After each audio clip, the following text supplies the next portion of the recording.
ਇੱਕ ਬਹੁਤ ਹੀ ਇਮਾਨਦਾਰ ਅਤੇ ਸੱਚੀ ਸੁੱਚੀ ਸ਼ਖਸੀਅਤ ਦੇ ਮਾਲਕ ਸ਼੍ਰੀ ਅਵਤਾਰ ਕ੍ਰਿਸ਼ਨ ਅਗਰਵਾਲ ਪਿਛਲੇ ਦਿਨੀ ਆਪਣੇ ਸਵਾਸਾਂ ਦੀ ਪੂੰਜੀ ਨੂੰ ਖਰਚਦੇ ਹੋਏ ਪਰਮਾਤਮਾ ਦੇ ਚਰਨਾਂ ਵਿੱਚ ਜਾ ਬਿਰਾਜੇ। ਉਹਨਾਂ ਦੀ ਯਾਦ ਵਿੱਚ ਇੱਕ ਧਾਰਮਿਕ ਸਮਾਗਮ ਦਾ ਆਯੋਜਨ ਉਹਨਾਂ ਦੇ ਸਮੂਹ ਪਰਿਵਾਰ ਵੱਲੋਂ, ਜਿਨ੍ਹਾਂ ਵਿੱਚ ਸ਼੍ਰੀਮਤੀ ਸੁਸ਼ਮਾ ਰਾਣੀ, ਕਿਰਨ ਅਗਰਵਾਲ, ਵਿਨੋਦ ਗੁਪਤਾ, ਨਵਲ ਕਿਸ਼ੋਰ ਗੁਪਤਾ, ਮੀਨੂ ਅਗਰਵਾਲ, ਆਸ਼ੀਸ਼ ਅਗਰਵਾਲ, ਨਮਰਤਾ ਅਗਰਵਾਲ, ਅਖਿਲ ਅਗਰਵਾਲ, ਰੀਤ ਅਗਰਵਾਲ, ਆਰੂਸ਼ ਅਗਰਵਾਲ, ਭਾਵਿਕਾ ਅਗਰਵਾਲ, ਆਇਤ ਅਗਰਵਾਲ ਅਤੇ ਉਹਨਾਂ ਦੇ ਸਮੂਹ ਪਰਿਵਾਰ ਵੱਲੋਂ ਮਹਾਰਾਜਾ ਪੈਲੇਸ, ਜਲੰਧਰ ਰੋਡ, ਕਪੂਰਥਲਾ ਵਿਖੇ ਕਰਵਾਇਆ ਗਿਆ, ਜਿਸ ਵਿੱਚ ਪੰਡਤ ਜੀ ਵੱਲੋਂ ਜੀਵਨ ਅਤੇ ਮੌਤ ਦੀਆਂ ਸੱਚਾਈਆਂ ਬਾਰੇ ਚਾਨਣਾ ਪਾਇਆ ਅਤੇ ਸਭ ਸੰਗਤਾਂ ਨੂੰ ਉਸ ਪਰਮਪਿਤਾ ਪਰਮਾਤਮਾ ਦੇ ਦਰਸਾਏ ਮਾਰਗ ਤੇ ਚੱਲਣ ਦੀ ਸਿੱਖਿਆ ਦਿੱਤੀ। ਸ਼੍ਰੀ ਅਵਤਾਰ ਕ੍ਰਿਸ਼ਨ ਅਗਰਵਾਲ ਜੀ ਦਾ ਜਨਮ ਪਿਤਾ ਸ਼੍ਰੀ ਲਾਹੌਰੀ ਰਾਮ ਅਗਰਵਾਲ ਜੀ ਦੇ ਘਰ ਮਾਤਾ ਸ਼੍ਰੀਮਤੀ ਵਿਦਿਆਵਤੀ ਅਗਰਵਾਲ ਜੀ ਦੀ ਕੁੱਖੋਂ 3 ਨਵੰਬਰ 1953 ਨੂੰ ਜਲੰਧਰ ਵਿਖੇ ਹੋਇਆ। ਆਪ ਜੀ ਬਚਪਨ ਤੋਂ ਹੀ ਬਹੁਤ ਹੀ ਹੋਣਹਾਰ ਪ੍ਰਤਿਭਾ ਦੇ ਮਾਲਕ, ਸੁਘੜ ਅਤੇ ਸਿਆਣੇ ਸਨ। ਆਪ ਜੀ ਨੇ BA ਤੱਕ ਦੀ ਐਜੂਕੇਸ਼ਨ ਹਾਸਿਲ ਕੀਤੀ, ਪਰ ਆਪ ਜੀ ਆਪਣੇ ਬਿਜ਼ਨਸ ਵਿੱਚ ਉਦੋਂ ਤੋਂ ਆ ਗਏ ਜਦੋਂ ਆਪ ਜੀ 5ਵੀਂ ਕਲਾਸ ਵਿੱਚ ਪੜ੍ਹਦੇ ਸਨ। ਆਪ ਜੀ ਆਪਣੇ ਹਰ ਕੰਮ ਨੂੰ ਬਹੁਤ ਹੀ ਮਿਹਨਤ, ਲਗਨ ਅਤੇ ਇਮਾਨਦਾਰੀ ਨਾਲ ਕਰਿਆ ਕਰਦੇ ਸਨ। ਸ਼੍ਰੀ ਅਵਤਾਰ ਕ੍ਰਿਸ਼ਨ ਅਗਰਵਾਲ ਜੀ ਹੁਣਾਂ ਦਾ ਆਪਣੇ ਭੈਣਾਂ ਭਰਾਵਾਂ, ਜਿਨ੍ਹਾਂ ਵਿੱਚ ਸੁਸ਼ਮਾ ਰਾਣੀ, ਕਿਰਨ ਅਗਰਵਾਲ, ਵਿਨੋਦ ਗੁਪਤਾ, ਨਵਲ ਕਿਸ਼ੋਰ ਗੁਪਤਾ, ਸ਼੍ਰੀ ਮੁਰਾਰੀ ਲਾਲ ਗੁਪਤਾ ਜੀ ਨਾਲ ਗਹਿਰਾ ਮੋਹ ਸੀ। ਆਪ ਜੀ ਆਪਣੇ ਭਰਾਵਾਂ ਵਿੱਚੋਂ ਸਭ ਤੋਂ ਵੱਡੇ ਸਨ। ਆਪ ਜੀ ਦੇ ਪਿਤਾ ਸ਼੍ਰੀ ਲਾਹੌਰੀ ਰਾਮ ਜੀ ਗਊਸ਼ਾਲਾ ਕਪੂਰਥਲਾ ਦੇ ਪ੍ਰਧਾਨ ਸਨ ਅਤੇ ਅਲੱਗ-ਅਲੱਗ ਸਕੂਲਾਂ ਦੇ ਪ੍ਰਧਾਨ ਵੀ ਸਨ। ਆਪ ਜੀ ਦੇ ਪਿਤਾ ਜੀ ਦਾ ਸਮਾਜਿਕ ਅਤੇ ਧਾਰਮਿਕ ਕੰਮਾਂ ਵਿੱਚ ਗਹਿਰਾ ਰੁਝਾਨ ਸੀ, ਜਿਸ ਕਰਕੇ ਬਿਜ਼ਨਸ ਦੀ ਜ਼ਿੰਮੇਵਾਰੀ ਸ਼੍ਰੀ ਅਵਤਾਰ ਕ੍ਰਿਸ਼ਨ ਅਗਰਵਾਲ ਜੀ ਹੋਣਾ ਉੱਪਰ ਛੋਟੀ ਉਮਰੇ ਹੀ ਆ ਪਈ।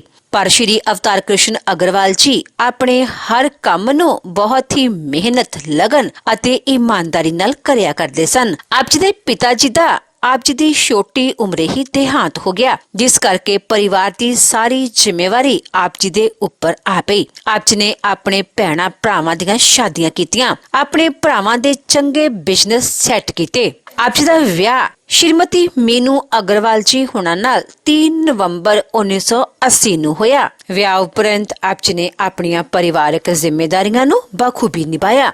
ਆਪ ਜੀ ਦੇ ਘਰ 2 ਪੁੱਤਰਾਂ ਆਸ਼ੀਸ਼ ਅਗਰਵਾਲ ਅਤੇ ਅਖਿਲ ਅਗਰਵਾਲ ਨੇ ਜਨਮ ਲਿਆ। ਆਪ ਜੀ ਨੇ ਆਪਣੇ ਬੱਚਿਆਂ ਨੂੰ ਖੂਬ ਚੰਗੇ ਸੰਸਕਾਰ ਦਿੱਤੇ, ਪੜ੍ਹਾਇਆ ਲਿਖਾਇਆ ਅਤੇ ਸਮਾਜ ਦੇ ਚੰਗੇ ਨਾਗਰਿਕ ਬਣਾਇਆ।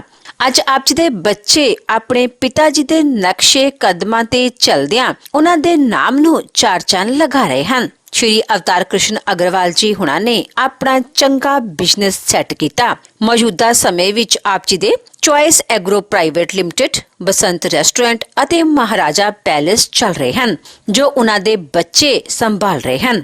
ਸ਼੍ਰੀ ਅਵਤਾਰ ਕ੍ਰਿਸ਼ਨ ਅਗਰਵਾਲ ਜੀ ਪਰਮਾਤਮਾ ਦੇ ਘਰ ਪ੍ਰਤੀ ਸੱਚੇ ਸ਼ਰਧਾਵਾਨ ਸਨ। ਗਰੀਬਾਂ ਅਤੇ ਦੀਨ ਦੁਖੀਆਂ ਦੀ ਸਹਾਇਤਾ ਆਪ ਜੀ ਹਮੇਸ਼ਾ ਹੀ ਤਨੋ ਮਨੋ ਅਤੇ ਤਨੋ ਕਰਿਆ ਕਰਦੇ ਸਨ। ਸ਼੍ਰੀ ਅਵਤਾਰ ਕ੍ਰਿਸ਼ਨ ਜੀ ਬਹੁਤ ਹੀ ਮਿੱਠੀ ਬੋਲੀ ਦੇ ਮਾਲਕ ਸਨ ਅਤੇ ਆਪਣੀ ਮਿੱਠੀ ਬੋਲੀ ਨਾਲ ਹਰ ਇੱਕ ਨੂੰ ਆਪਣੀ ਤਰਫ ਖਿੱਚ ਲੈਣ ਦੀ ਸ਼ਕਤੀ ਆਪ ਜੀ ਵਿੱਚ ਮੌਜੂਦ ਸੀ। ਮੌਜੂਦਾ ਸਮੇਂ ਵਿੱਚ ਚਾਹੇ ਸ਼੍ਰੀ ਅਵਤਾਰ ਕ੍ਰਿਸ਼ਨ ਅਗਰਵਾਲ ਜੀ ਪਰਿਵਾਰ ਦੇ ਵਿਚਕਾਰ ਨਹੀਂ ਹਨ, ਪਰ ਉਹਨਾਂ ਦੇ ਸੱਜਣ ਮਿੱਤਰ, ਉਹਨਾਂ ਦਾ ਪਰਿਵਾਰ ਅੱਜ ਵੀ ਉਹਨਾਂ ਨੂੰ ਯਾਦ ਕਰਦਾ ਹੈ ਅਤੇ ਉਹਨਾਂ ਦੇ ਬੱਚੇ ਉਹਨਾਂ ਦੇ ਪਾਏ ਪੂਰਨਿਆਂ ਤੇ ਚੱਲਣ ਲਈ ਵਚਨਬੱਧ ਹਨ ਅਤੇ ਅੱਜ ਵੀ ਉਹਨਾਂ ਨੂੰ ਯਾਦ ਕਰਦੇ ਹਨ। आओ जीवाला, आओ जीवाला, आओ जीवाला।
जूता पियो जी न पासे जागी जूता पियो जी न पासे पछी तो था से बर्बादे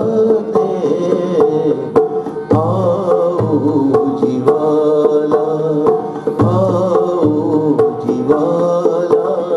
मारे गेरे आओ जीवाला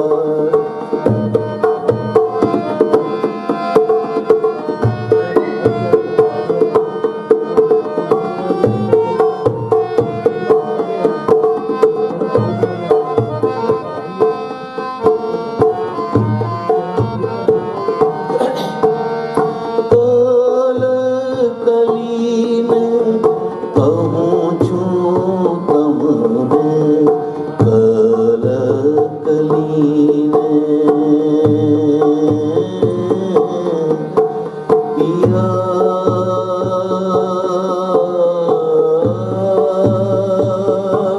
ओ पिया कल कली में पहुँचूं तमने आवजो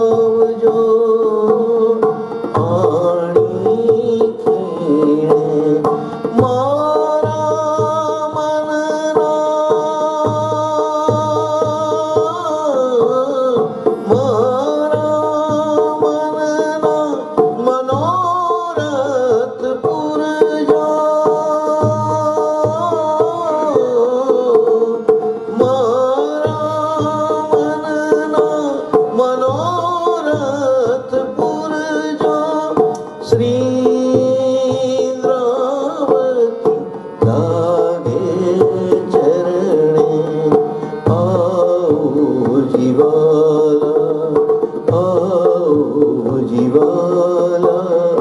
मारे गेरे आओ जीवाला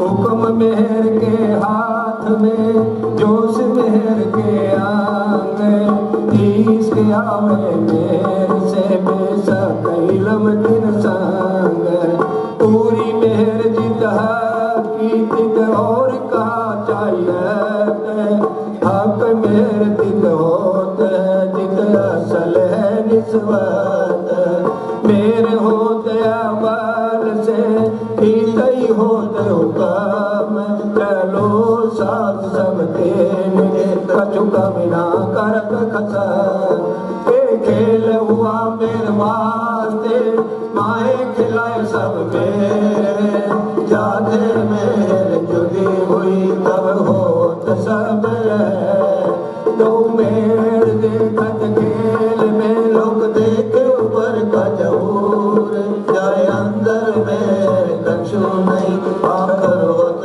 से दूर मेरे सोई जो बापनी जो मेरे भाई और माए आखिर लग कर गणी की कभी कछे आवत नाए मेरे होते हैं जिन्हों पर मेरे देखत पांचों तत्व पिंड ब्रह्मांड सब मेरे के बीच बसत दुख रूहीन जीवी में दुख ना गावे बात बड़ी है मेरे की जो दुख में सुख लेवत सुख में तो सुखदायक पर स्वाद नावत ऊपर दुख आए सुख आवत सो मेरे कोलत नजर इन दुख की जमी में बैठ के मेरे देखे दुख दूर कायम सुख जो हक के सो मेरे करत है दिल विचारते इश्क हका जीत इश्क मेरे से आया अवल मेरे दीत अपना इलम जिन दे सोई मेरे से बेशक मेरे सब दिलावत जिद हुक्म जोश मेरे हक जाको लेते मेर में तय मेरे गुलाम वजूद उन लगे तेरी मैल की मेरे भुगत महमूद मेरे सिंहासन बैठ के और मेरे चवर सिर चल सोबत सेना मेर की दिल जाए मेरे बाजन बोली बुलावे मेर की और मेरे का चलन रात दिन दो मेरे मिलावा बंदगी जी कर मेरे किए मेरे हक हुए बैठी मेरे छाया मिले पिए मेरे शीश कैलम जीत मेरे तित सब मेरे अमल लग आखेर सोबत मेरे में वही कहूँ मेरे सिवल क्यों कर ए जो दरिया मेरे का बातुन जरे खत सब सुख देखता मेरे जीत बसत बीच नाऊद धोनी के आई मेरे हकिलवत इनसे सब कायम हुए मेरे की बरकत वर्णन करो क्यों मेरे की सिफत ना पहुँचत मेरे हक की बात नजर माए बसत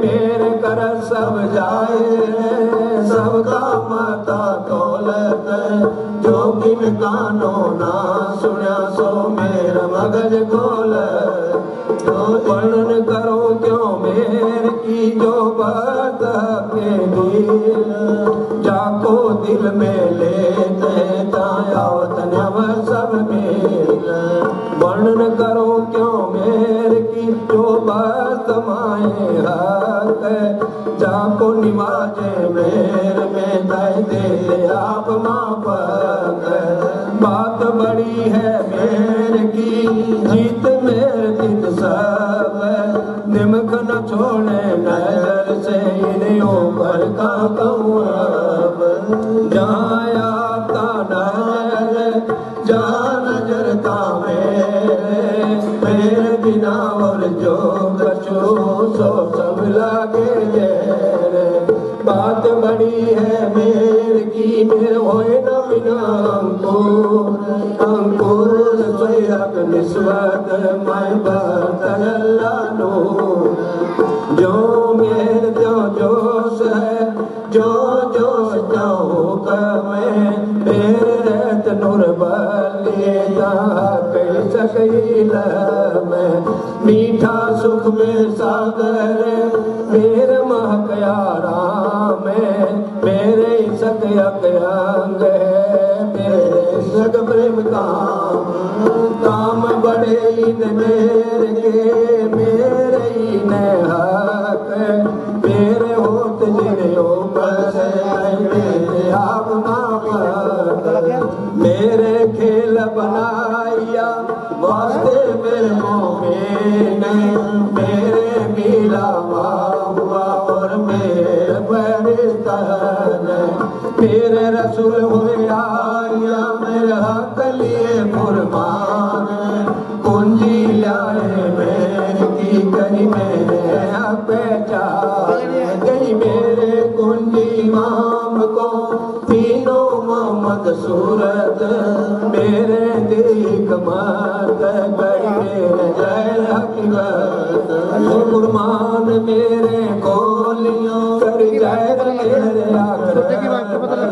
मेरे सबके मेरे जय खिलवर मेरे मोमिनों पर खासल खासो मात मेरे बिस्त सबर को सो मेरे मोन बरकत मेरे खेल देखा मोमिनों मेरे आए तले कदम में मेरे आमद करके मेरे हंस के मिले कसम तो मेरे की बातें तो कहूँ जो मेरे को में पार मेरे हक नामा सब माफी मेरे गुनाह सुमार तो मेरे ठाड़ी रहे तो मेरे माफी जाए मेरे बल में बड़े कोट गुणी सुख मेरे पाए मेरे दिल अर्ज किया दिल मोमियों में जागर अब मेरे लिए बैठे दिल में देखो मोमिनों मेरे कादर बात बड़ी है मेरे की हल्के दिल का प्यार सो जाने दिल गाया मेरे जाने मेरे को सुमार जो एक वचन कहूँ मेरे का ले मेरे समझियो सोई आपार उम्र आपार जमाए में कोई हिसाब न हो निपट बड़ा सागराट माए मेरे को नीके जान जो मेरे तुझो पर तो मेरे की हुई पहचान सात सागर वर्णन किए सागर आठ बिना हिसाब से मेरे को पार नया यो गई पूर्ण करूँगी मेरे मोमिन जान जिन्हें ऊपर है मेरे ताको हकी मेरे नाम और देखे सब श्री मामत कहे मोमिनो ये मेरे बड़ा सागर सो मेरा कदमों तले पियो मेरा सक नजर श्री मामत कहे मोमिनो ये मेरे बड़ा सागर सो मेरे कदमों तले पियो मेरा सक नजर श्री मामत कहे मोमिनो ये मेरे बड़ा सागर तो मेरा कदमों तले पियो मेरा सक नजर पियो मेरा सक नजर जो जानो त्यो रखो जो जानो त्यो रखो जो जानो त्यो रखो धनी तुम्हारी मैं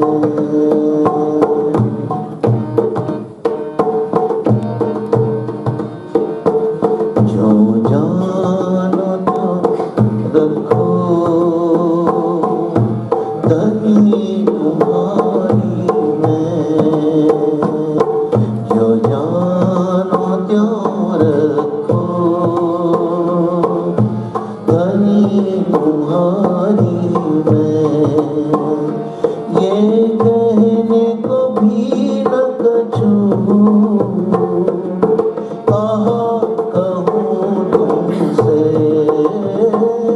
ये कहने को भी न कछू कहाँ कहूँ तुमसे जो जानो त्यो रखो धनी तुम्हारी मैं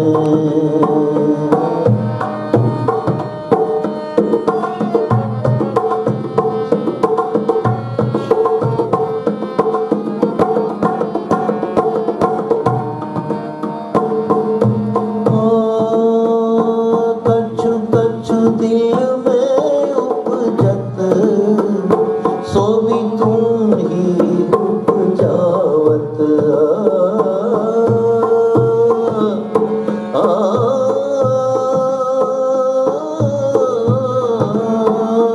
कछु कछु दिल में उपजत सो भी तुम ही उपजावत दिल बाहर भीतर अंतर सब तुम ही हक जानत जो जानो त्यो रखो धनी तुम्हारी में, जो जानो त्यों रखो धनी तुम्हारी मैं।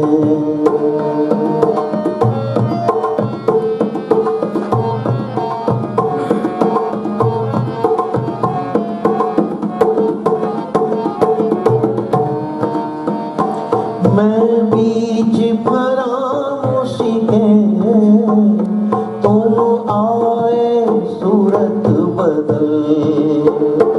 मैं बीच फरामोशी के, तुम आए सूरत बदल। पहचान क्यों कर सकूं इन वजूद की अकल, जो जानो जो जानो जो जानो त्यों रखो धनी तुम्हारी मैं।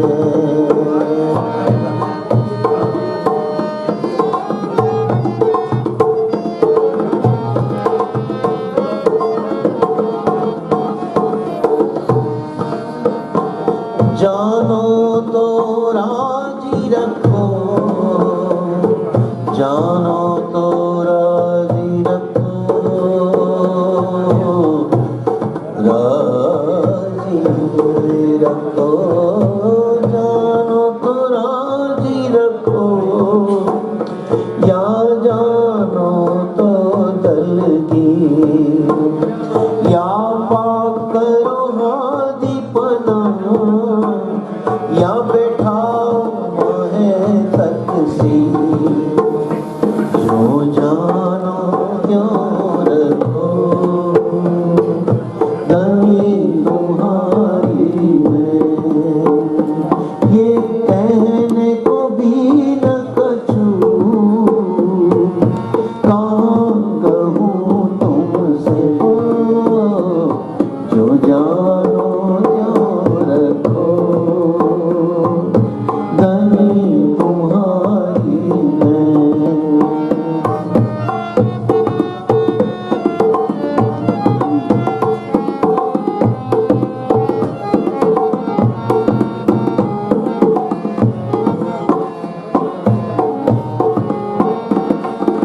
आप भी भेख बदल के, आप भेख बदल के, आप भी भेख बदल के आए अपना दिया इलम, इलम, इलम,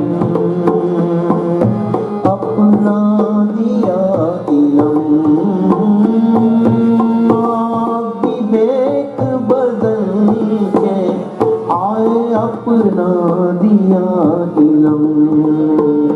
सब बातें कही बतन की पर पहचान ना सके हम, जो जानो क्यों रखो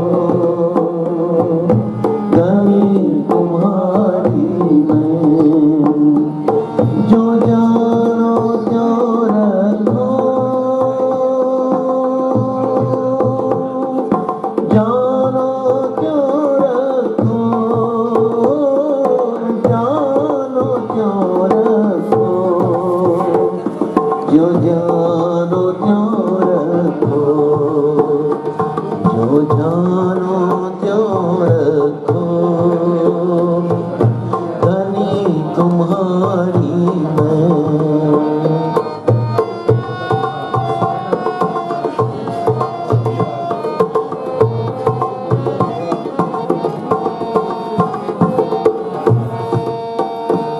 श्री महामती कहे मैं हक की, श्री महामती कहे मैं हक की, ओ पिया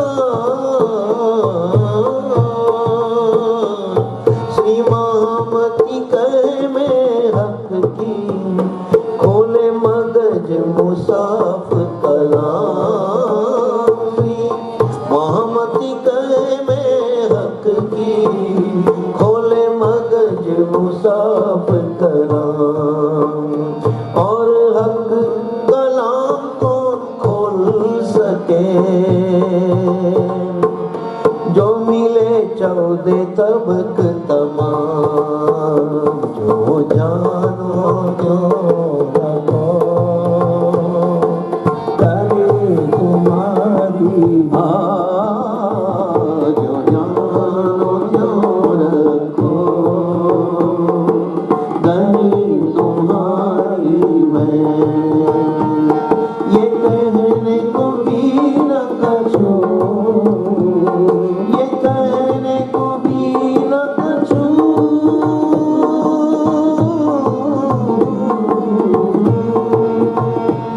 ये कहने को भी न कछू,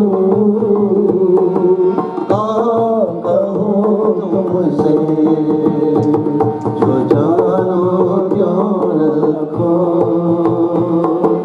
धनी तुम्हारी मैं, धनी तुम्हारी मैं, धनी तुम्हारी मैं, धनी तुम्हारी मैं, धनी तुम्हारी मैं, धनी तुम्हारी मैं। विचार करने की बात यह है कि अंतिम क्रिया उसकी की जाती है जो नश्वर हो, लेकिन पूज्य अंकल जी के जीवन से जो हमने सीखा, उन्होंने महापुरुषों की कही हुई वाणियों जिनमें उल्लेख आता है ऐसी मरनी जो मरे बहुर न मरना होवे, को अपने जीवन में चरितार्थ करके बताया। ये शरीर जो नश्वर है और सबका चले जाने वाला है, इस देह के रहते हुए अगर हम अपने जीवन के उस परम लक्ष्य को प्राप्त कर लें जिसका वर्णन ग्रंथों में, शास्त्रों में अथवा जितने महापुरुषों की वाणियां हुई उनमें उल्लेख है कि ये जो मनुष्य देह प्राप्त हुआ है ये 84 लाख योनियों से छूटकर उस एक अनादि अखंड आनंद स्वरूप परमात्मा के चरणों में लीन होने के लिए मिला है, जिसको पूज्य श्री अवतार कृष्ण जी ने अपने जीवन में प्राप्त किया। और ये तभी संभव हो सकता है जब किसी पूर्ण सद्गुरु की शरण प्राप्त होवे। और शास्त्रों में ये पहले से वर्णन था साथियों कि वो पूर्ण ब्रह्म परमात्मा इस धरा पर पधारेंगे और ऐसा दिव्य ज्ञान लेकर आएंगे जिस ज्ञान के मनन मंथन से जीव जब शरीर छोड़ेगा तो जन्म मरण के चक्र से छूटकर अनादि अखंड स्थान को प्राप्त करेगा।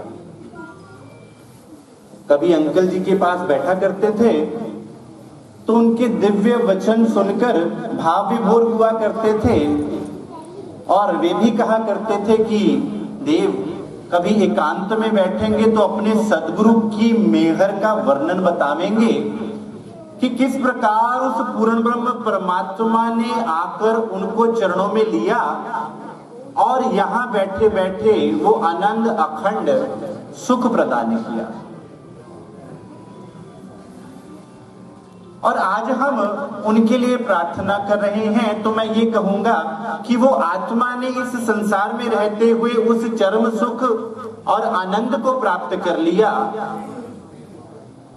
जिसके लिए शास्त्रों में ग्रंथों में क्या लिखा था, ऐसी मरनी जो मरे सो बहुर न मरना होवे। कि जो जीव बार बार जन्म रहा है, मर रहा है और कष्ट भोग रहा है विभिन्न योनियों में, ये मनुष्य देह प्राप्त हुई है उस जन्म मरण के चक्र से मुक्ति के लिए। और मुक्ति किस प्रकार मिलेगी? ब्रह्म ज्ञान से।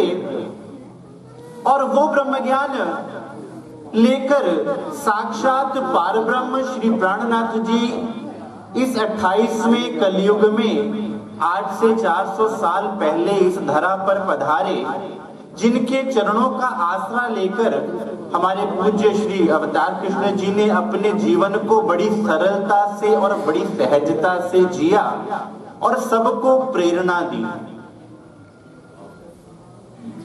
हम कपूरथला वासी ये जानते हैं कि इस श्रीमुख वाणी जो आपके समक्ष पधराई गई है, इस वाणी को गुंजायमान करने के लिए दो बार हमारे शहर में श्री प्राणनाथ जी की वाणी का कार्यक्रम भी श्री अवतार जी के ही सहयोग से पूर्ण हो सका। और इस धरा पर हमारे सदगुरु महाराज श्री जगदीश चंद्र जी आहूजा जी के भी चरण पड़े, तो श्री अवतार जी हम सब सुंदर साथ और हर उस एक व्यक्ति के लिए एक प्रेरणा हो सकते हैं जो इस जन्म मरण के चक्कर से छूटना चाहते हैं। फिर आज की ये जो सभा है वो केवल इस दुख को मनाने के लिए ना होवे कि वे हमें छोड़ के चले गए। क्यों? क्योंकि उन्होंने अपने जीवन में उस एक अक्षरातीत के चरणों को पा लिया और आज वो उनकी आत्मा उस परमात्मा के चरणों में आनंद ले रही है। ये अवश्य है कि उनके जाने के बाद उनके परिवार को और सुंदर साथ समाज को जो क्षति हुई है उसकी पूर्ति तो नहीं हो सकती, लेकिन हम इससे प्रेरणा ये ले सकते हैं कि इस संसार से समस्त प्राणी जाएंगे, एक दिन हमें भी जाना होगा। तो क्यों ना हम अपने जीवन का एक एक पल जो आज इस भागम भाग में बिता रहे हैं, और भागम भाग भी ऐसी कि याद ही नहीं आ रहा कि एक दिन इस शरीर को, इस संसार को हमें छोड़कर कहीं चले जाना है जहां से कभी वापस कोई आया नहीं। तो क्यों ना स्वयं के लिए कुछ समय हम निकालें जिसके लिए हम उस परमात्मा को जाने, पहचाने और उसके नाम सुमरण में कुछ समय व्यतीत करें जिसने हमें इस धरती पे भेजा है और किसी विशेष लक्ष्य के आधार पर भेजा है। आज भी अगर हम में से बहुतों को पूछा जाए मैं कौन, कहां से आया, कहां है मेरा वतन, कि मुझे इस संसार में भेजने वाला कौन है और उसने किस लिए मुझे इस संसार में भेजा है, अगर इस लक्ष्य को हम यहाँ पर प्राप्त कर लेवें, अगर ये बात हमको समझ में आ जावे तो हमारा मनुष्य देह धारण करने का ये जो लक्ष्य है वो पूरा हो जाएगा। और इस लक्ष्य को श्री अवतार जी ने अपने जीवन में रहते हुए संपूर्ण किया। मेरे सामने बैठे हुए भाइयों, बहनों, बंधुओं, बुजुर्गों और बच्चों, आज हम आदरणीय स्वर्गवासी अवतार कृष्ण जी अग्रवाल जी के श्रद्धांजलि समारोह में इकट्ठे हुए हैं। मेरा तो अवतार कृष्ण जी के परिवार से बचपन का ही नाता है। इनके छोटे भाई मुरारी लाल जी अग्रवाल जो आज शायद 7-8 साल पहले दुनिया को अलविदा कहकर चले गए थे, बहुत ही साधारण अच्छे स्वभाव के मुरारी लाल जी अग्रवाल अपनी गृहस्थी को संभालने से पहले ही दुनिया को छोड़कर चले गए। लेकिन कहते हैं कि होता वही है जो मंजूर खुदा होता है। और अब उनके बड़े भाई अवतार कृष्ण जी अग्रवाल 1987 में, जैसा कि मैं जानता हूं, इन्होंने चाइल्ड ब्रेड फैक्ट्री के नाम से बिजनेस शुरू किया था और भगवान की कृपा से 1988 से मैंने लकड़ी का व्यापार शुरू किया था। तब से इनका मेरा व्यापारिक नाता भी आज तक चल रहा है, लेकिन मैं इनका छोटा भाई भी हूं, इसमें कोई संदेह नहीं है। लेकिन जैसा विधि का विधान है कि मरना सच, जीना झूठ। ये तो हो सकता है कि इस संसार में कोई जन्म ना ले, ये सच हो सकता है, लेकिन जन्म लेकर दुनिया से ना गया हो, मरा ना हो, ये सच नहीं है। भीष्म पितामह ऐसी हस्ती हुए हैं कि जिनको वर मिला था वो मर ही नहीं सकते थे, वो जब चाहते तब ही मरते थे और वैसे ही गए हैं। हिरण्यकश्यप ऐसी हस्ती हुए हैं कि उनको वर मिला था, ना वो सुबह मर सकते थे, ना रात को, ना सुबह, ना शाम, ना बीच में, ना अंधेरे में, ना सुबह में, लेकिन फिर भी उनको जाना पड़ा। लेकिन विधि का विधान है, सच्चाई है। हमारे बीच में बहुत से भाई बहन लीडर साहबान भी आए हुए हैं। राणा गुरजीत सिंह जी का शोक संदेश आ चुका है, लेकिन उनकी धर्मपत्नी जी राजवंश को राणा जी भी श्रद्धांजलि समारोह में आए हुए हैं, हम उनका धन्यवाद करते हैं। बीजेपी की सीट से हमारे बीच में रंजीत सिंह जी खोजेवाल भी विराजे हुए हैं। इसी प्रकार बहुत से लीडर साहबान जिनका मैं नाम लूं तो समय की कमी है, हम परिवार की तरफ से इनका धन्यवाद करते हैं जिन्होंने कीमती समय निकाला है। लेकिन एक बात मैं जरूर कहूंगा कि ज्यादातर शास्त्रों में भी, धार्मिक ग्रंथों में भी मां की व्यवस्था को बहुत ही ज्यादा उत्तेजित किया जाता है कि जो मां का बच्चों में रोल होता है वो किसी का नहीं होता, और ये बात सच भी है। लेकिन पिता का रोल भी अपनी जगह कितना ज्यादा होता है वो आपको 2 लाइनों में बताऊंगा। पिता रोटी है, कपड़ा है, मकान है। पिता रोटी है, कपड़ा है, मकान है। पिता हर उड़ते हुए परिंदे का आसमान है। पिता है तो घर में सभी राग हैं। पिता है तो घर में सभी राग हैं। पिता है तो मां की बिंदी, चूड़ी और सुहाग है। पिता है तो सब सपने अपने हैं। पिता है तो सब बाजार के खिलौने अपने हैं। पिता है तो सब बाजार के खिलौने अपने हैं। निवेदन करूंगा सरदार रंजीत सिंह जी खोजेवाल, जो भारतीय जनता पार्टी की टिकट पर कपूरथला से इलेक्शन लड़ रहे हैं, कि 2 मिनट के लिए श्रद्धांजलि दें। सरदार रंजीत सिंह जी खोजेवाल। शोकमई माहौल ਦੇ ਵਿੱਚ ਇਕੱਤਰ ਹੋਏ ਸਾਰੇ ਹੀ ਮੇਰੀਆਂ ਮਾਤਾਵਾਂ, ਭੈਣਾਂ, ਨੌਜਵਾਨ ਬਜ਼ੁਰਗ ਵੀਰ, ਸਤਿਕਾਰਯੋਗ ਪੰਡਿਤ ਜੀ, ਸਾਰਿਆਂ ਨੂੰ ਜੈ ਸ਼੍ਰੀ ਰਾਮ। ਅੱਜ ਆਪਾਂ ਸ਼੍ਰੀ ਅਵਤਾਰ ਕ੍ਰਿਸ਼ਨ ਅਗਰਵਾਲ ਸਾਹਿਬ ਜੀ ਦੇ ਅੰਤਮ ਅਰਦਾਸ ਸ਼ਾਮਲ ਹੋਣ ਵਾਸਤੇ ਆਏ ਹਾਂ। ਗੁਰਬਾਣੀ ਦਾ ਫਰਮਾਨ ਹੈ, ਮਰਨ ਲਿਖਾਏ ਮੰਡਲ ਮਹਿ ਆਏ। ਭਾਵੇਂ ਕਿ ਆਪਾਂ ਸਾਰੇ ਆਪਣਾ ਜੋ ਮਰਨ ਹੈ ਉਹ ਲਿਖਾ ਕੇ ਆਏ ਹਾਂ, ਪਰ ਆਪਾਂ ਦੁਨਿਆਵੀ ਜੀਵ ਹਾਂ। ਆਪਣੇ ਪਰਿਵਾਰ ਦੇ ਵਿੱਚੋਂ ਕੋਈ ਵੀ ਆਪਣਾ ਸਾਥੀ ਚਲੇ ਜਾਵੇ, ਪਰਿਵਾਰਕ ਮੈਂਬਰ ਚਲਿਆ ਜਾਵੇ, ਤੇ ਆਪਾਂ ਨੂੰ ਬਹੁਤ ਵੱਡਾ ਘਾਟਾ ਹੁੰਦਾ, ਦੁੱਖ ਹੁੰਦਾ।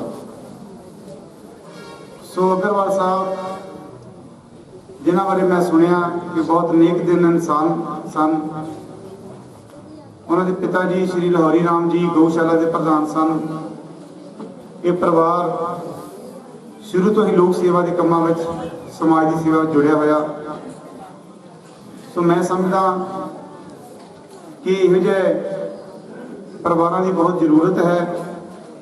ਸਾਡਾ ਭਰਾ ਆਸ਼ੀਸ਼ ਅਗਰਵਾਲ ਜੀ, ਜਿਨ੍ਹਾਂ ਨੂੰ ਬਹੁਤ ਵੱਡਾ ਘਾਟਾ ਪਿਆ, ਕਿਉਂਕਿ ਅਚਾਨਕ ਹੀ ਉਦੋਂ ਅਸੀਂ ਅਫਸੋਸ ਤੇ ਵੀ ਗਏ ਸੀ ਕਿ ਅਚਾਨਕ ਹੀ ਅੰਕਲ ਜੀ ਹੋਣਾ ਦੀ ਡੈਥ ਹੋ ਗਈ। ਸੋ ਜਿੱਥੇ ਪਰਿਵਾਰ ਨੂੰ ਬਹੁਤ ਵੱਡਾ ਘਾਟਾ ਪਿਆ, ਉੱਥੇ ਸਮਾਜ ਨੂੰ ਬਹੁਤ ਵੱਡਾ ਘਾਟਾ ਪਿਆ, ਕਿਉਂਕਿ ਇਹੋ ਜਿਹੇ ਲੋਕ ਜਨਮ ਬਾਰ-ਬਾਰ ਨਹੀਂ ਲੈਂਦੇ, ਕੁਝ ਘੱਟ ਗਿਣਤੀ ਦੇ ਲੋਕ ਹੁੰਦੇ ਹਨ। ਸੋ ਤੁਸੀਂ ਏਡੀ ਵੱਡੀ ਗਿਣਤੀ ਦੇ ਵਿੱਚ ਇਸ ਪਰਿਵਾਰ ਦੇ ਨਾਲ ਦੁੱਖ ਮਨਾਉਣ ਵਾਸਤੇ ਹਾਜ਼ਰ ਹੋਏ ਹੋ।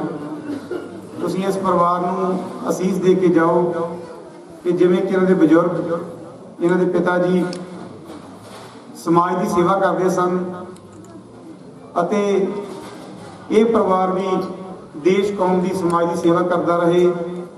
ਗੁਰਬਾਣੀ ਦਾ ਫਰਮਾਨ ਹੈ, ਸੰਬਤ ਸਾਹਾ ਲਿਖਿਆ ਮਿਲ ਕਰ ਪਾਵੋ ਤੇਲ, देहो सज्जण असीसड़ियां जो होवे साहिब सिओ मेल तुसीं सारे असीस दे के जाओ कि साडे भरा नूं आशीष जी नूं और जो साडियां होर परिवार नूं असਹਿਤ एक है दुख जो पिया है उस चों माड़े समय चों निकलण दा समा बख्शिश करे ਅਤੇ परिवार नूं भाणा मनण दा बल बख्शिश करे।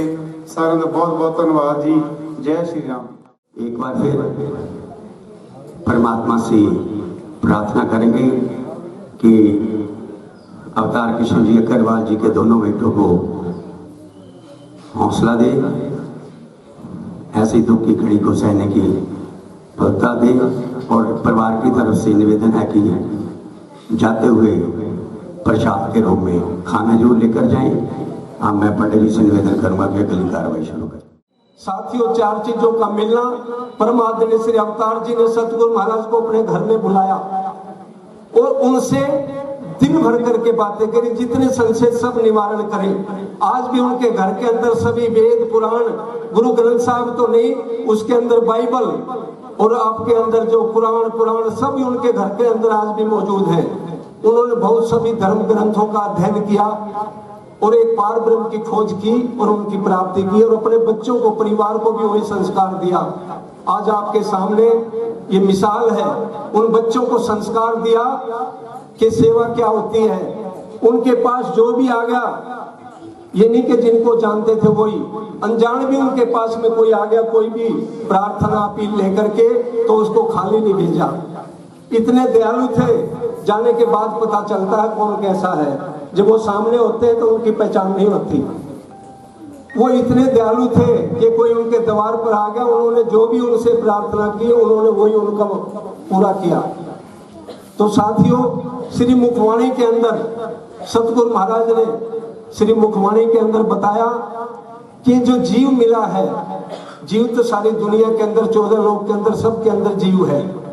जीव चींटी से लेकर के हाथी तक सब जितने 84 लाख योनि के अंदर सबके अंदर जीव है, जीवित तो जिंदा है। लेकिन इंसान के अंदर क्या एक अलग चीज है कि उनको एक गॉड गिफ्ट है, थिंक ब्रेन, ये थिंकिंग पावर जो उनको ब्रेन, ये बुद्धि बख्शिश हो परमात्मा की तरफ से गॉड गिफ्ट है। ये जीव इस शरीर के अंदर जब रहता है तो उसको ये पहचान नहीं होती कि मैं पार ब्रह्म अक्षरातीत की खोज करूं, उसका नाम क्या है, उसका स्वरूप क्या, उसका धाम क्या, उसकी लीलाएं क्या है। दुनिया अपने अपने परिवार को पालने में लग जाती है। Everybody wants money by hook और क्रूक, लेकिन कोई ये नहीं सोचता कि ये धन, ये दुनिया का जो तुमने कमाया है, क्या तुम्हारे साथ जाएगा।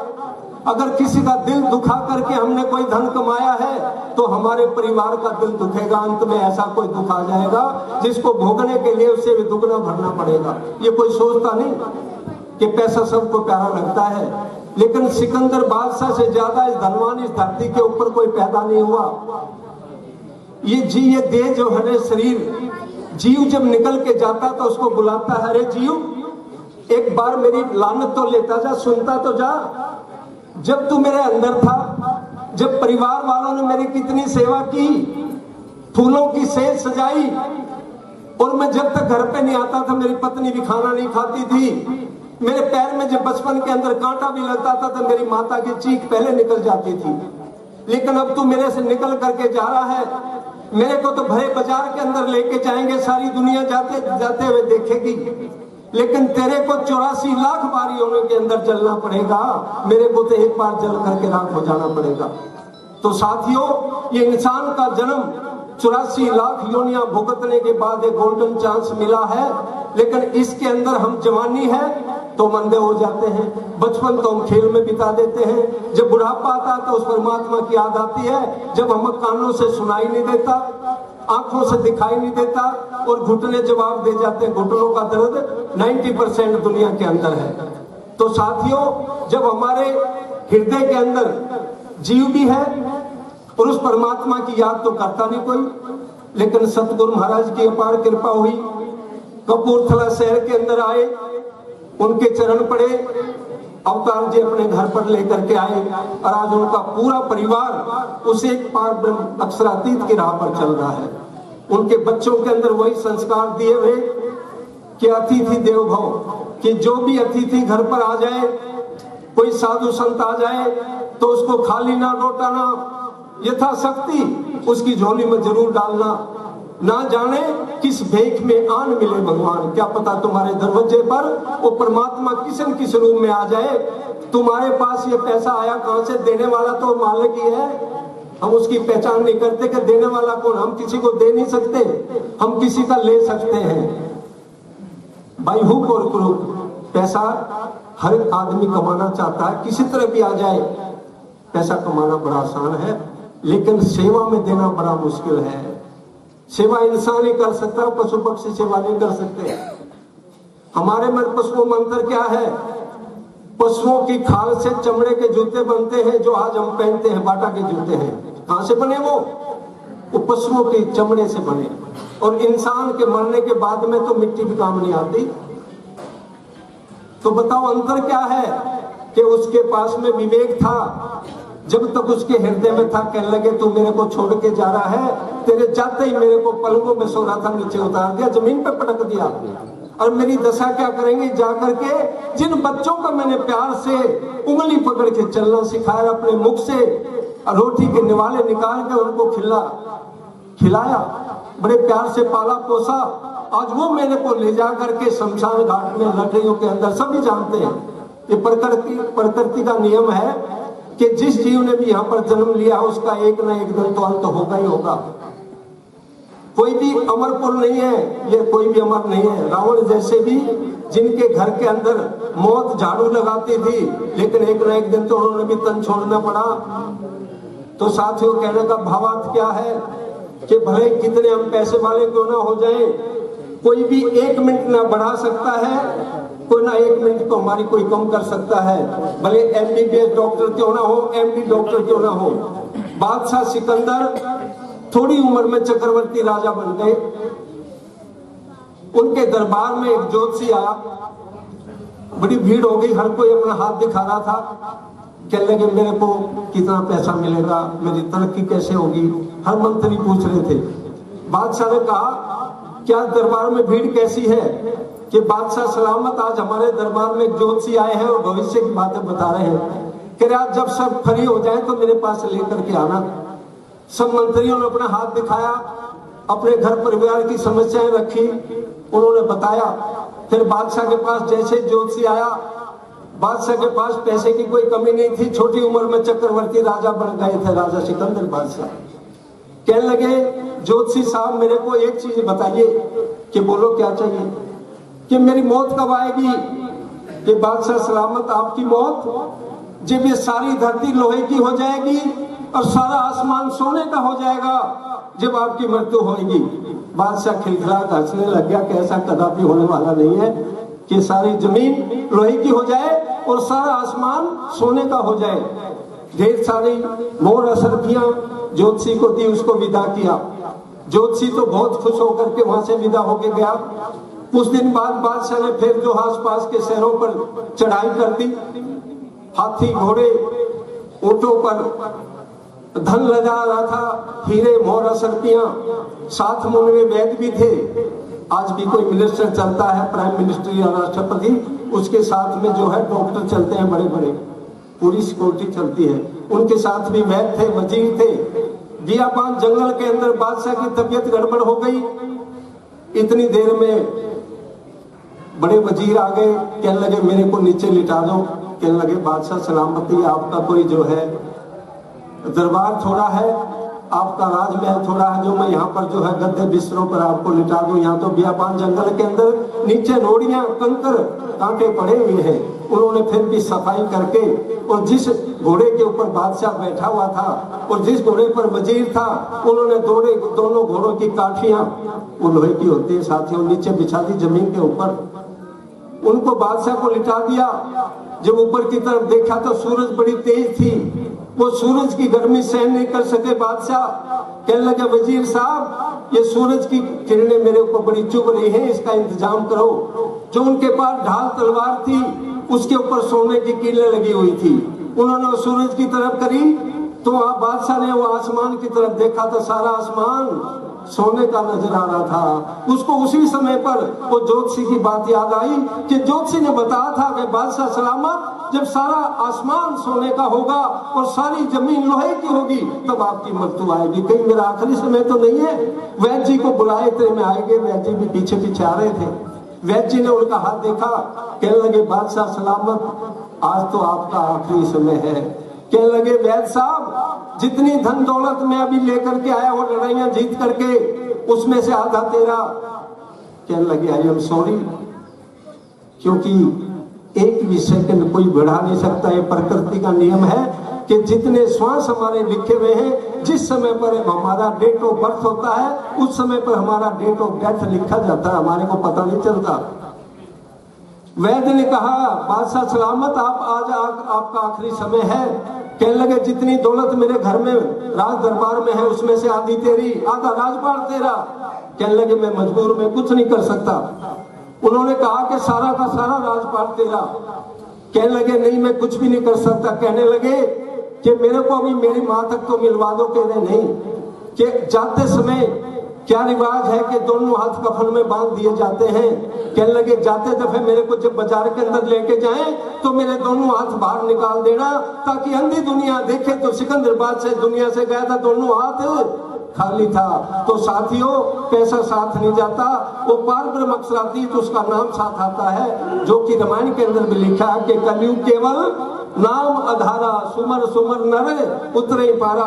जो इंसान अपने घर में बैठे बिठाए जंगलों में नहीं जाना पड़ेगा, कपड़े नहीं रंगाने पड़ेंगे, घर में बैठे बैठे उस पार ब्रह्म का अगर नाम सुमरण करेंगे तो उसका बेड़ा भव सागर से पार हो जाएगा। बोलो श्री प्राणनाथ प्यारे की, बोलो श्री सतगुरु महाराज की जय। राजी महाराज जी के चरणों में विनती, हे धाम के धनी, हे सतगुरु महाराज, आज जो है परमात्मा श्री अवतार कृष्ण जी अग्रवाल जी की जो है जाने का जो दुख उनके परिवार वालों को है, वो वापस तो नहीं आ सकते, लेकिन उनके वियोग का जो उनके परिवार वालों को दुख है, उनके हृदय में आप इतनी शक्ति भरना कि आपकी राह पर चले, आपके बताए रास्ते पर चले और उनको ये दुख सहन करने की शक्ति प्रदान करना। ऐसी अजविनती धाम धनी के चरणों के अंदर, पार ब्रह्म अक्षरातीत के चरणों के अंदर है। बोलो श्री प्राणनाथ प्यारे की जय। शोक संदेश तो और भी कई संस्थाओं के आए थे, श्री निजानंद आश्रम रतनपुरी, श्री निजानंद आश्रम बड़ोदरा, श्री प्राणनाथ जी मंदिर पीतमपुरा, श्री प्राणनाथ जी मंदिर अमृतसर जलंधर और भी अनेक प्राणनाथ मंदिर। परिवार वालों की तरफ से ये प्रार्थना है कि पगड़ी रस्म के दौरान में कोई भी सगे संबंधी उनका कोई भी सगन भेंट ना करें, ये उनके परिवार की तरफ से अर्ज विनती है। और जाते समय जो उन्होंने खाने की चाय पानी की व्यवस्था की है, यहाँ से जितने भी महानुभाव अंतिम प्रार्थना सभा में आए हैं उनसे प्रार्थना है कि अपने घर जब भी जाएं तो प्रसाद लेकर के अपने घरों के अंदर प्रस्थान करें। ये उनके परिवार की तरफ से हाथ जोड़ करके प्रार्थना है। बोलो श्री प्राणनाथ प्यारे की, बोलो श्री सतगुरु महाराज की, सर्व सुंदर साथ की जय। गोविंद जय जय